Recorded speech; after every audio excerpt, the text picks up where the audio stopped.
जहाँ पर कृपा राम की होई, तहाँ पर कृपा करे सब कोई। दोस्तों, राम जी के नाम में ब्रह्मांड की ताकत समाई है। ब्रह्मांड का पूरा एक निचोड़ जो है, निष्कर्ष जो है, भगवान श्री राम के नाम में समाया है।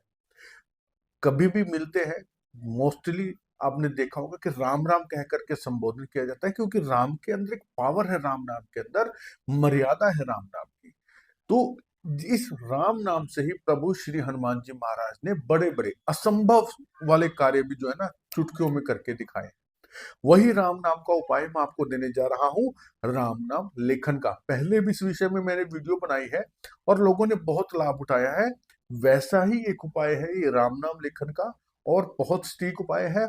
आपको 8 ही दिन के अंदर इसका रिजल्ट मिलता है। आपने अपने घर पे ही बैठ करके उपाय करना है, ना केवल पैसे से संबंधित, बल्कि अगर कोई समस्या है, जैसे कि मान लो आपके ऊपर कर्ज है, आपको पैसों की समस्या है, आपको धन चाहिए, आपके व्यापार में नुकसान हो गया है, या आपका व्यापार चल नहीं रहा है, आपको नया व्यापार करना है, या नौकरी छूट गई है, नौकरी में इंक्रीमेंट चाहिए, घर में बीमारियां हैं, शत्रु परेशान करे, क्योंकि राम जी का अंदर जो है ना, हर एक चीज का समावेश है। जब उनको क्रोध आए तो शत्रुओं का नाश कर दिया। माँ जानकी, माँ जगदम्बा, माँ लक्ष्मी साक्षात उनके साथ है, तो लक्ष्मी जी की कृपा प्राप्त हो सकती है। हनुमान जी उनकी सेवा में है, तो कोई भी शत्रु आपका कुछ नहीं बिगाड़ सकता, कोई भी ग्रह नक्षत्र आपका कुछ नहीं बिगाड़ सकता, अगर आप राम नाम की शरण में आ जाते हो। बहुत सिंपल, प्यारा सा, छोटा सा उपाय है, करेंगे तो लाभ मिलेगा।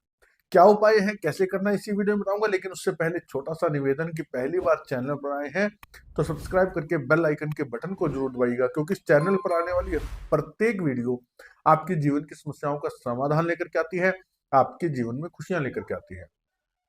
कमेंट बॉक्स में मेरे आराध्य, मेरे प्रभु श्री हनुमान जी महाराज के स्वामी श्री राम का नाम अवश्य लिखें, क्योंकि राम नाम सोचते ही जीवन की समस्याएं खत्म होना शुरू हो जाती है। तो सोचिए, लिखने से कितने चमत्कार होंगे।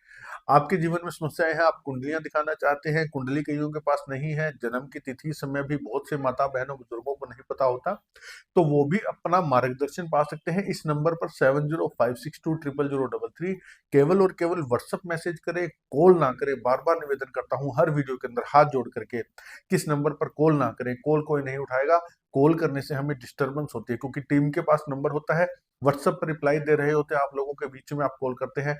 या मैं इस नंबर पर क्लाइंट्स को मार्गदर्शन दे रहा हूँ, कुंडलियां देख रहा हूँ, तो बीच में कॉल आती है, डिस्टरबेंस होती है। तो निवेदन की कॉल ना करें, सिर्फ व्हाट्सएप मैसेज छोड़े, मैसेज देकर के आपको रिप्लाई जरूर मिलेगा। लेकिन पर्सनली सलाह की, कुंडली दिखाने की एक नॉमिनल से फीस रखी गई है, वो फीस आप पे करते हैं तो आपको सोल्यूशन दिया जाता है। तो चलिए, स्वागत आप सबका आपके अपने चैनल एस्ट्रोलॉजर भाई जी में।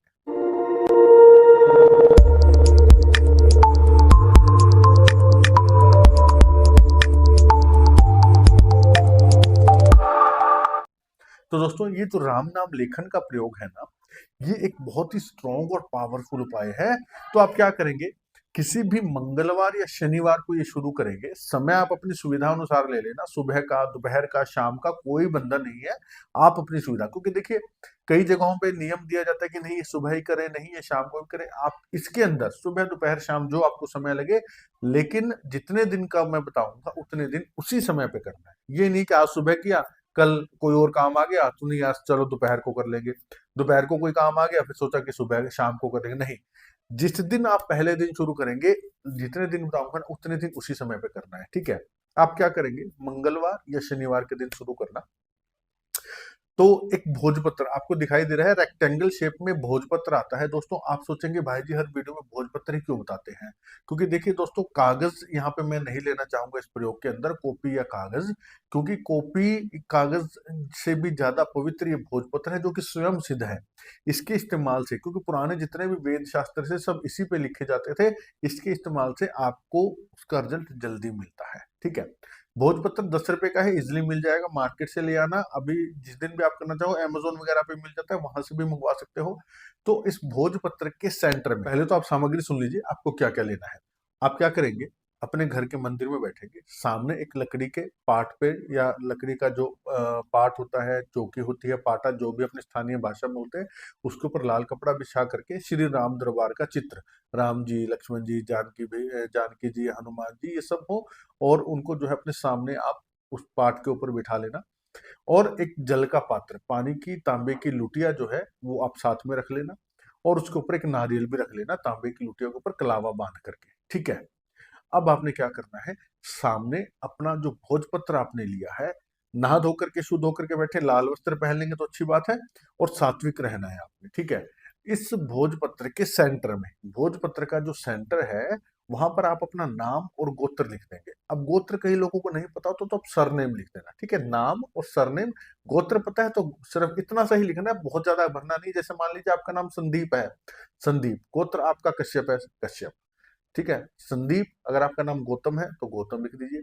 मेरी बहनें कहीं किसी का नाम रेखा है तो रेखा, और ससुराल का गोत्र लिखना है। जो शादीशुदा है वो ससुराल का गोत्र लिखेंगे, जो कुंवारी मेरी बहनें हैं वो अपने घर का गोत्र लिखेंगे, अपने पिता का, ठीक है। लिख देना। जिसको गोत्र नहीं पता सरनाम लिख देना, सेंटर में लिख करके गोल चक्कर बना देना। अब इसके ऊपर से शुरू करके पूरे के अंदर जो ना छोटा छोटा सुंदर सुंदर सा राम राम राम राम राम राम, ये आप पूरे पेपर पे भर देना। जो गोल चक्कर में आपका नाम है उसके आसपास भी, ऊपर राइट लेफ्ट पूरे भोजपत्र के ऊपर सुंदर सुंदर राम नाम लिख देना। लाल रंग का पेन ले लेना, कलम लाल रंग से, ठीक है, लाल रंग से आपने इसको लिखना है। गोल चक्कर, चक्कर के बीच में आपका नाम, और बाकी पूरे के ऊपर सुंदर सुंदर राम राम राम राम जो है जितना भी आए मैक्सिमम सुंदर तरीके से लिख करके अपने सामने रख करके बैठ जाना। और जो अब आपने सामने रख लिया, और जो आपका नाम है ना, वहां पर आप ये दीपक रख देना एक, और घी का दीपक जला देना, शुद्ध देसी गाय के घी का। अब किसी मेरे माता बहन का अगर घी का बजट नहीं है तो तिल के तेल का जला लेना, ठीक है, या तो घी का या तिल के तेल का दीपक जला लेना। आपके नाम के ऊपर दीपक रखा रहेगा, जला लेना थोड़ा सावधानी से, कि दीपक की लो से जो है ना भोजपत्र जल ना जाए, इस प्रकार से। या अगर आप मान लीजिए दीपक डायरेक्ट रखने में आपको कोई वहम है कि ये खराब हो जाएगा या इसको कोई नुकसान हो जाएगा, जल जाएगा, तो आप एक प्लेट रख लेना, उस प्लेट के अंदर ये दीपक रख लेना, ठीक है। भोजपत्र, भोजपत्र पे आपके नाम के ऊपर प्लेट, और उसके अंदर दीपक। आप इस प्रकार से भी रख सकते हैं, कटोरी या प्लेट, इस नहीं कि आपके नाम के ऊपर आ जाए, ठीक है। दीपक जला लेना। अब बैठ करके सबसे पहले संकल्प ले लेना कि मेरा नाम, ये मेरा गोत्र, हे प्रभु श्री राम, मेरी ये समस्या है, इसके निमित्त मैं जो है आपकी साधना करने जा रहा हूँ या जा रही हूँ, मेरी ये साधना स्वीकार करें। और जो हाथ में आपने संकल्प के लिए जल लिया है, इसे प्रभु श्री राम के चरणों में डाल देना। 5 बार गणेश जी का नाम लेना, ओम गंग गणपते नमः, ओम गंग गणपते नमः, ओम गंग गणपते नमः, ओम गंग गणपते नमः, ठीक है। राम नाम तो आपने लिख दिया। अब आप क्या करेंगे, 9 पाठ हनुमान चालीसा के, क्योंकि राम जी किससे खुश होते हैं, हनुमान जी के नाम से। हनुमान जी किससे खुश होते हैं, राम जी के नाम से। राम जी का नाम तो आपने लिख दिया, हनुमान जी वहां आ गए, पवन के रूप में, वायु के रूप में आपके आसपास ही हैं। अब आपने 9 पाठ हनुमान चालीसा के कर देने हैं। और इस दौरान आपने आपकी जो मनोकामना है, सिर्फ एक, ये नहीं कि ये भी दे दो वो भी दे दो, जो एक मनोकामना है मुख्य है, चाहे वो आपकी कोई समस्या है, चाहे वो आपके धन की है, ठीक है, धन की जरूरत है या समस्या है, उसका मानसिक रूप से ध्यान करते हुए, और आपने 9 पाठ हनुमान चालीसा के करने हैं। 9 पाठ हनुमान चालीसा के हो गए, उसके बाद में आप भगवान को भोग लगा करके, और जो है श्री राम जी की आरती आप वहां कर देना। बस आपके पहले दिन का प्रोसेस यहाँ पूरा हो गया। आसन पे बैठ के आपने कार्य करना है, और थोड़ा सा जल जो है पृथ्वी पर छिड़क कर 3 बार ओम शक्राय नमः, ओम शक्राय नमः, ओम शक्राय नमः अपने मस्तक पे वो जल लगा करके, उसके बाद खड़े होकर के अपना आसन फोल्ड कर देना। ये सामग्री एज इट इज लगी रहेगी वहीं पर, ठीक है। दीपक में जितना घी या तेल डाला है उतना जल जाएगा, कोई बात नहीं। फिर अगले दिन आपने उसी समय पर, अब करना कितने दिन है, 8 दिन। 8 दिन आप ये काम करेंगे। शनिवार से शुरू किया तो शनिवार तक, मंगलवार से शुरू किया तो मंगलवार तक। नियम क्या रहेगा कि जिस दिन आप पहले दिन बैठे हैं, जिस समय, मान लीजिए सुबह 9 बजे बैठे हैं, तो आपको 8 के 8 दिन सुबह 9 बजे ही बैठना है। ये नहीं कि आज 9:30 बैठ गए कोई काम आ गया तो, या आज 10 बैठ गए कोई काम आ गया तो, ठीक है, ऐसा नहीं। जो समय आप पहले दिन बैठेंगे, 9 के 9 दिन उसी समय पर बैठेंगे, समय आगे पीछे ना करें। इस चीज का विशेष ध्यान रखना है आपको, इस चीज में लापरवाही नहीं करनी है। सबसे मुख्य पॉइंट यही है, पहले ही दिन से डिसाइड कर लेना, 9 दिन की प्लानिंग करके चलना कि हाँ मुझे 9 दिन कोई काम नहीं है, हाँ मुझे 9 दिन का मैंने सेटिंग बना लिया। बाद में बीच में आप मैसेज करके या व्हाट्सएप पर मैसेज करते हैं कि भाई जी मैंने शुरू किया था, अब मुझे एक दिन बाहर जाना है तो मैं क्या करूं, वो चीजें मत करना भैया। पहले ही बता रहा हूं कि 9 दिन की सेटिंग ऐसी करना है, जिस समय पहले दिन बैठो 9 के 9 दिन उसी, 8 के 8 दिन उसी समय आपने बैठना है, सुबह दोपहर शाम। इतना भी आपको छूट राम जी ने दे दी है कि आप किसी भी टाइम करो, ठीक है। 8 दिन जब पूरे हो जाए, सेम प्रोसेस से करना है रोजाना उसी प्रकार से। राम भोजपत्र वही वही रखा रहेगा, भोजपत्र आपने एक ही बार लिखना है, 8 दिन तक अलग अलग भोजपत्र नहीं लेना, वो एक भोजपत्र वही दीपक रहेगा, और दीपक आपने डेली वही जलाना है। और आपने डेली जो है संकल्प भी डेली नहीं लेना, बस डेली आपने गणेश जी का नाम लेना है और 9 हनुमान चालीसा के पाठ करने हैं अपने उस मनोकामना को ध्यान करते हुए। वो जो भोजपत्र पे आपने राम नाम लिखा है, अब सेंटर में आपका नाम लिखा हुआ ना, वो एक ही रहेगा, वो अलग-अलग नहीं लेना, ना उसको उठाना है, उसको वहीं पड़ा रहने देना है। ठीक है? क्योंकि वो सिद्ध हो रहा है इन 8 दिनों की आपकी साधना में। ठीक है? वो सिद्ध हो जाएगा जब 8 दिन पूरे हो जाए, उसके बाद में आप क्या करेंगे, प्रभु को वही खीर का भोग लगा देना। अगर 8 दिन आपने खीर का भोग नहीं लगा तो 8वें दिन जरूर लगाएं। 8वें दिन साधना पूरी होती है ना, उस दिन आपने खीर का भोग अवश्य लगाना है। और उसके बाद में आरती करने के बाद में क्या करेंगे, ये जो नारियल है इसके ऊपर आपने भोजपत्र को कलावे से बांध लेना है। जो लिखा हुआ पासा है वो नारियल के अंदर की तरफ रहेगा। जैसे कि नारियल है, लिखा हुआ पासा अंदर की तरफ, भोजपत्र को उसके ऊपर आप लपेट देना कलावे से कम 7 बार कलावा जरूर लपेटें। ठीक है? लपेट के बांधे गांठ लगा दें। ये जो जल है, ये जल आप किसी भी पीपल के पेड़ में डाल देना। ठीक है?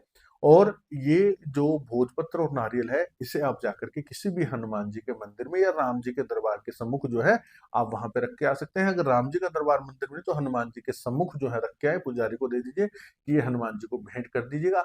साथ में एक मीठा पान आपने भेंट करके आना है हनुमान जी को, और वहीं बैठ करके हनुमान जी से प्रार्थना कीजिएगा, हनुमान जी महाराज, ये मैंने इतने दिन की साधना आपके आशीर्वाद से की, अब सदा सर्वदा मेरे साथ रहना, और मेरी ये जो मनोकामना आप तक पहुंची है, राम जी तक पहुंचे, इसे पूरी करने में मेरी सहायता करें।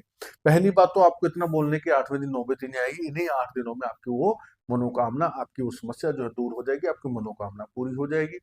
अगर इन केस अगर आपको लगता है 8 दिनों में पूरी नहीं हुई, तो किसी भी प्रकार का शिकवा या शिकायत ना करें हनुमान जी महाराज से। आपकी अर्जी लग चुकी है और वो आपकी इस बात को, आपकी इस पुकार को अवश्य पूरा करेगी। मैंने खुद करवाया है, किया है, लाभ मिला है, तभी आपको वीडियो दे रहा हूँ। और इसके अंदर सात्विक रहना है, 8 दिन तक ब्रह्मचार्य का पालन करना है। अंडा, नॉनवेज, दारू तो राम जी की शरण में जो आ गया, हनुमान जी की शरण में आ गया, हमेशा के लिए त्याग दो। 8 दिन आपको लहसुन प्याज का भी परहेज करना है। कोशिश करें कि जमीन पे सो जाए, जमीन पे नहीं तो चलिए बेड पे सो जाइए, लेकिन सात्विक रहेंगे, ब्रह्मचार्य का पालन करते हुए रहेंगे। चुगली, झूठ बोलना, बहस करना, लड़ाई झगड़ा, यानी कि मानसिक पवित्रता भी बहुत जरूरी है। ठीक है ना? तो बस इतने से परहेज है और इतनी सी साधना आप करके देखिएगा, लाभ जरूर मिलेगा। वीडियो को ज्यादा से ज्यादा शेयर कर दें। आज की वीडियो में इतना ही। पूरा देखने के लिए धन्यवाद। जय श्री राम।